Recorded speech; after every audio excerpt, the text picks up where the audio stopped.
Hello, everybody, and welcome to the monthly market memo. I'm Case Eichenberger, the Chief Investment Officer with Retire Path Advisors. And in this month's memo, we are going to be covering the month of May. And the good news is we have a lot more positive developments on the stock market, the bond market, and the economy to share for the month of May than we did have for the month of April. Because if you do remember, the month of April was a little bit of a pullback, what we saw in stock markets after a tremendous first 3 months and the really last 6 months ending 2023. So the month of May was very much positive. We did see stocks back on the upswing after that April pause.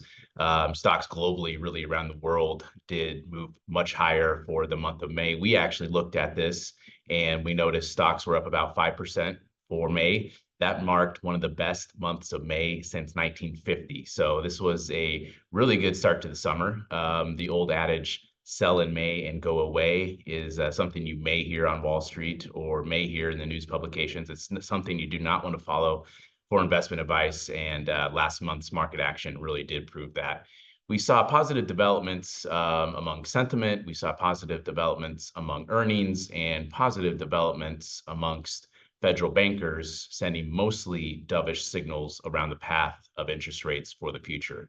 So jumping into the next section, let's jump into those earnings because we did just finish up earnings season and it was really strong for the first quarter of S&P 500 earnings that we monitor here at Retire Path Advisors.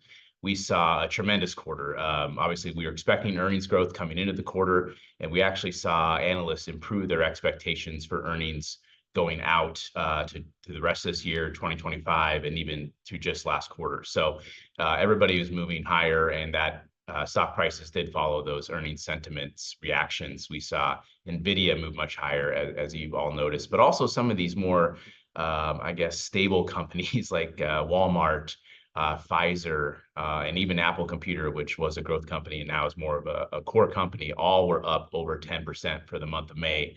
As I mentioned, earnings growth came in very much positive and very much improved upon what we were even expecting to begin the month. So it was a really good first quarter earnings season. Now we'll start to focus on second quarter, but that will wait for a future video update.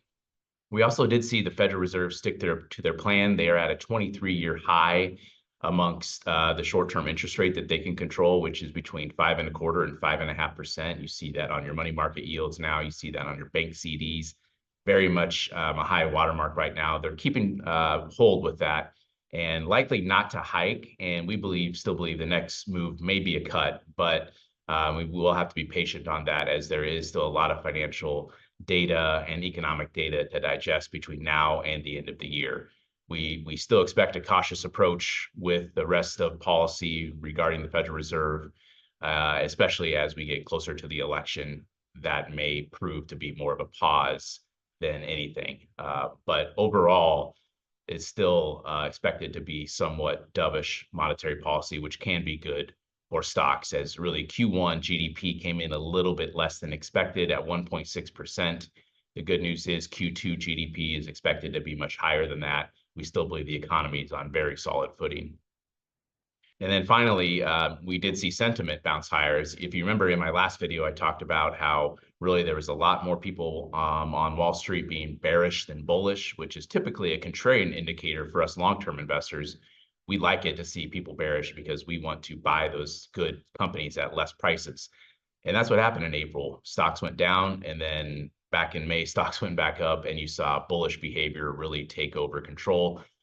This has even bled through to some of these so-called meme stocks that were very popular in 2020, 2021, AMC, GameStop, these really very small companies that are near the edge of bankruptcy are starting to get more sentiment buying action, option action. And it's something we don't really engage in here at Retire Path Advisors, but nonetheless, we do need to monitor it as sentiment goes. So overall, it was a really good month of May. To recap, stocks were up, bonds were up, stocks up close to 5%, bonds up over 1%, everything beat cash. Really, as earnings sentiment was higher, earnings growth was higher than expected, and central banks just stayed pat and did not hike interest rates any further.